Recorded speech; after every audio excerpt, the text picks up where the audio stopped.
Carolina just did a phenomenal job of recruiting him, not just this year as a senior, but they started on him and, early on in his high school career and just maintained that close contact with him and let him know that they were interested in him, not only as a football player, obviously, but also as a student and as a young man. And he built some trust with them and got to know their coaching staff personally. And those coaches down there got to know Rick and his family very well. And of course, his family is very tight knit.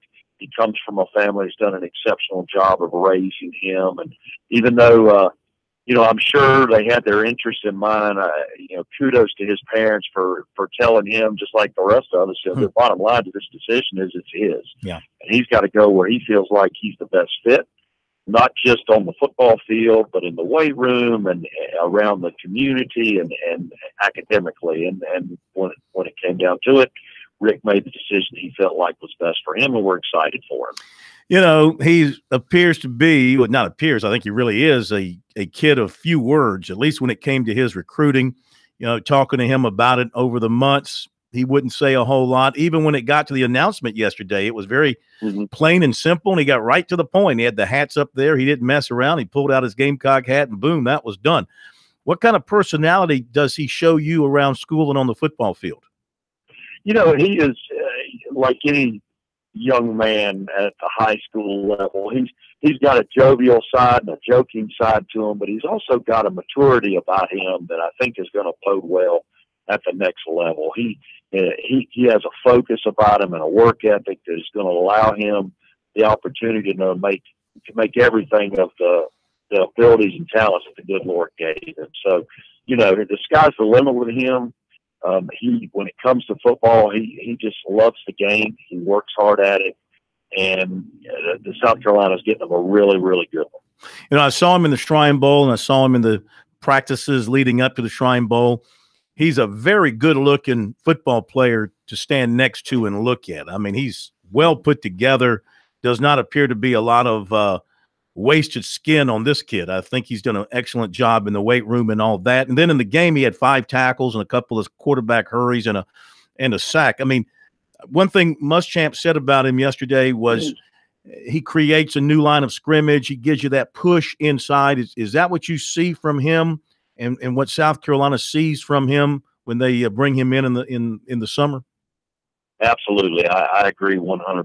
I mean, he has a unique ability, not just to create a new line of scrimmage. He has the ability to play in the interior on defense, and also, even with his size, he has the ability to be an edge rusher as well. So he's going to help them be able to do different things in terms of their personnel packages with their fronts. And nowadays the game has evolved to such a point where, it used to be everybody was either an odd defense or they were an even defense. Well, that's not true anymore. Everybody might philosophically have a base that they go out of, but they do so many different things with their fronts. And to be able to have kids that can do both, play in the interior over a guard or over the center, but also to be able to play on an edge outside of a tight end or a tackle gives those teams an advantage. And I think Rick does both of those things. He gives the team an advantage by being able to do that. In your gut feeling, looking at him play 3-4 years down the road,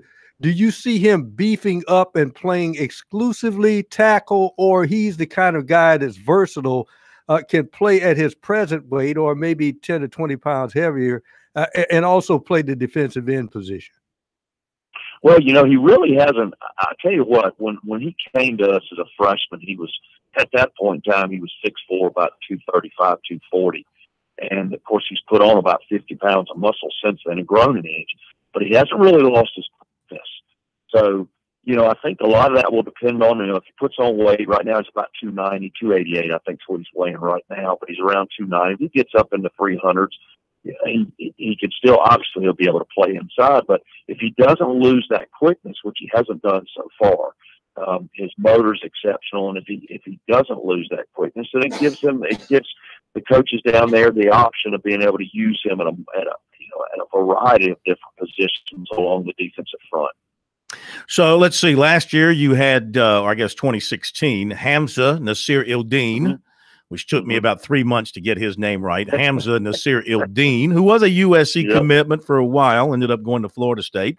And now Rick Sandage. What do you have coming down the pike for next season?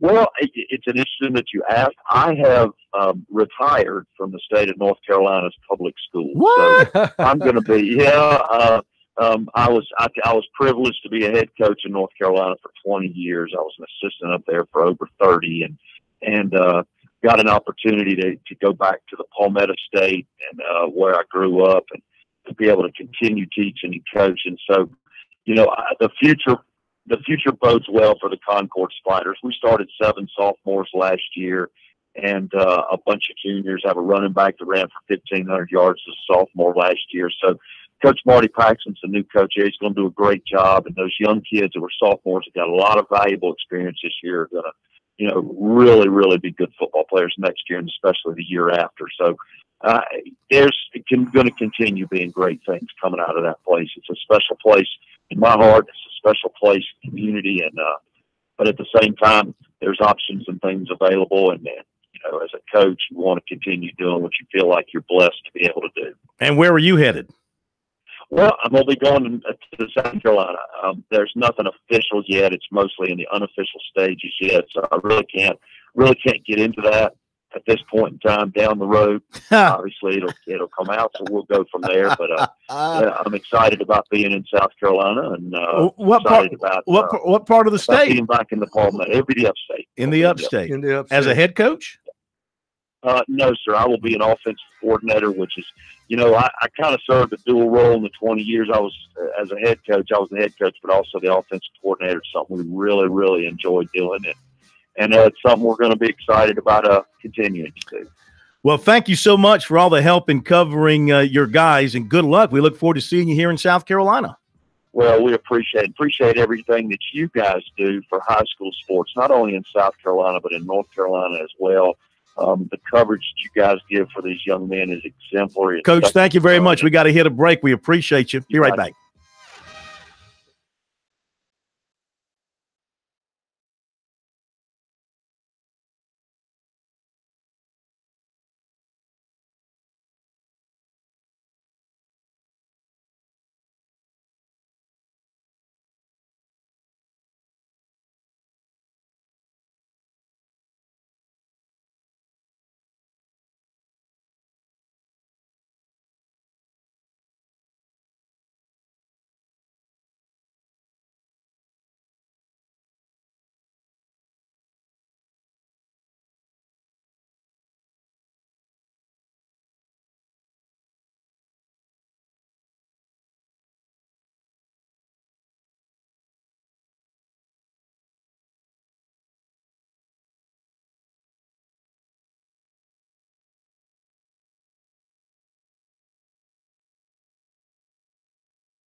These guys, they never sleep. Check them out on the web at SportsTalkSC.com. Now, more of Sports Talk on the South Carolina Radio Network.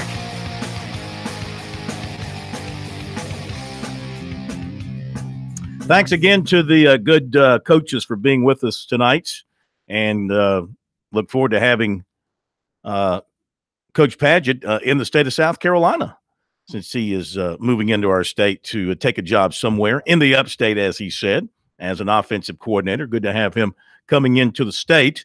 We'll get an update from Will on the Clemson game. Tigers up 10, 32-22 with possession late in the half. While we wait for that, first round of play, AT&T, Pebble Beach Pro-Am, out in California at Pebble Beach, of course. That's why it's called the Pebble Beach Pro-Am. Kevin Streelman, a 65. Bo Hostler, a 65. Of course, they play several different courses until they get to the weekend. Matt Kuchar had a 66. See, this is kind of weird, because the courses they're playing, they have different pars. And so while Kuchar shot a 66 to be at 6 under, Aaron Wise shot a 65, but is also 6 under. So the standings are to par, not by the individual score. So that's the top of the leaderboard. Oh, one more at the top of the leaderboard.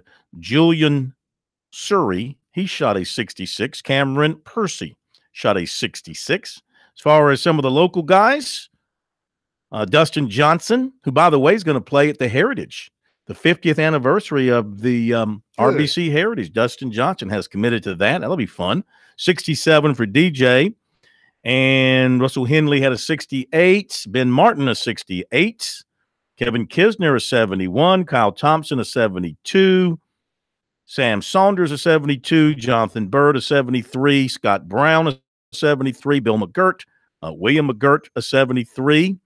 And a few others. Rory McIlroy, a 68. Phil Mickelson, a 69. And Bubba, a 68. Jason Day, a 69. Jordan Spieth, a 72. And Adam Scott had a 77. Ernie Els had a 77. All right, looking forward to the tour, getting to the East Coast here. And, of course, that means the Masters not far behind. They have gone to the break at Little John. We go to Will Pelagic at Little John. Tigers with a 10-point lead. Willa, Tigers jumped down on this thing and built their lead, and you thought maybe they were going to bury Pittsburgh, but really they didn't. They take the 10-point lead into the halftime and kind of hit a drought there down the stretch of the first half. Yeah, they didn't score in their last 2:17, but I really don't think that there's any cause for concern. Much to Pro's point that he made earlier, this is a laboratory game for Clemson. Brad Brownell is mixing and matching with a lot of different lineups. To give you an idea of how bad Pittsburgh is defensively, and I mean this by no insult to Clemson's most offensively limited player, David Scarra, but he's the leading scorer with 7 points. Yeah. So when that's happening, you have to know that Pittsburgh is doing something wrong on the defensive end. I mean, he executed a back cut to perfection. We just don't see that. Yeah. I don't think they run the Princeton offense in Croatia. But be that as it may, there have been some ill-advised shots taken by some Tigers. I think Sheldon Mitchell would shoot it tonight from Charlotte if he was open. He's 1 of 6 tonight from the field, 1 of 4 from downtown. Gabe DeVoe started off missing his first 3 shots. He's 2 for his first 6. He has 6 points. Again, I don't see any real reason for Clemson to worry. They actually did not get their second foul called on them until 39 seconds left in the first half, which was a second foul call on Elijah Thomas. So that's something to kind of keep a monitor on. But as far as I'm concerned, Clemson should be able to name the score by the end of this contest. I think Brad Brownell knows that. He might try to keep his starters in for some extended minutes to start the half, but once they can get a nice sizable lead, they will try and mix and match and see what works for them as they get to this stretch drive that we talked about earlier in the season, because right now they're playing a Pittsburgh team that's very overmatched. And again, I saw the Kim Anderson era Missouri Tigers, they're worse than this team. That's saying something. Terrell Brown, a bright spot for Pitt with the 13-6 and having his way with the Tigers right now. He is, and it's kind of shocking because he's not somebody who is high on their scoring list. He's averaging only about 15 minutes per contest. He started the last 11 games, play only 23. So he's somebody who's kind of come a little bit out of nowhere. Maybe somebody a little bit further down on Clemson's scout of him. But he's really the only one who has caught fire. The rest of the team outside of him, as a team, they're shooting 9 of 25. He's shooting 6 of 9. So the rest of the team's only about 3 for 16. So it's not like Pittsburgh is doing anything to put the world on fire. I think Clemson has done a little bit of playing down to their competition a little bit. They've turned the ball over 5 times, and Pitt has been able to convert 6 points off those turnovers. I'm wondering if we'll see a little bit more of a focused Clemson effort in the second half, because I think at times, when you play a team that is as inept as Pittsburgh, it kind of lulls you into some bad. Well, one of the keys that I'm thinking of is, first of all, you said Scare is the leading scorer. That scares me because the great Bill Russell always used to say, if the wrong man is the leading scorer, even though your team is leading, you start to worry because things aren't working like they should.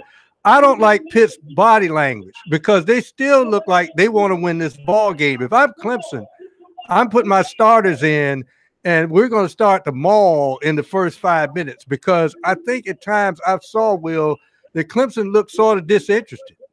Yes, absolutely. No, I think you're absolutely correct with that. I think, again, they've bought into the lack of hype with this Pittsburgh team, and it's funny. Well, I talked about it in the open when we talked about the fact that Pittsburgh is a 19-point favorite. The thing is, Clemson doesn't blow anybody out. You have to go back to the opening game of the ACC against NC State to find the only game that was on the winning side of theirs, at least in conference play, had a wide margin, more than 10 points. So I think that Brad Brownell is going to really kind of clamp on his starting unit in the first 5-6 minutes of this second half to make sure that they can get some distance between them. All right, we're going to let you go because you're being drowned out by the PA guy there or whoever is yakking. But thank you very much, and we remind everybody to follow Will on Twitter at SportsTalkSC and post-game coverage on our website, SportsTalkSC.com. You'll hear from the Tigers, you'll hear from Brownell, and you'll hear from some of the players as well. 32-22 Clemson leading Pittsburgh up at Little John Coliseum. What else you got on the scoreboard there, Pro? You got South Carolina women leading Alabama at the half, 45-30, as they try to break that string as far as the 2-game losing streak is concerned. Halftime in the Colonial. Charleston has caught up. It's 41-all against William and Mary at the half down in Charleston. And Chattanooga enjoying a 10-point cush, 45-35 over the Citadel at halftime in Chattanooga. Okay, very good. Coming up tomorrow night, of course, we will review Clemson's game over a game against Pittsburgh. We'll hear from Brownell and see if the Tigers can hold on here in the second half. We'll talk about USC and Florida coming up on Saturday. And, we never did get to some of the Dabo comments from yesterday about those players returning.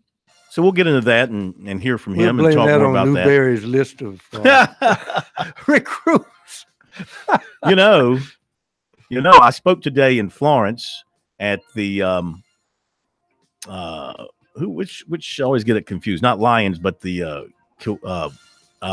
good Lord, Corn. Where'd you speak? Kiwanis? Is that the Shriners? No, Kiwanis. Kiwanis. Okay. Kiwanis, yeah. Okay. My apologies. But anyway, one of the gentlemen there, daughter's a soccer player and signed with Newberry. $40,000 a year to go to Newberry. Not cheap. No. So, now I don't know if all those guys are getting full rides. I imagine some of that's being split up. I guess you can do that in Division II. Yeah. Still 51. You know what, though? That's great. You're giving 51 kids from our state 2 things. A chance at an education, and B, a chance to continue playing football. And that's what it's all about. That'll do it. Thank you, Brian. Thank you, Pro. Have a great night, everybody. We'll see you tomorrow.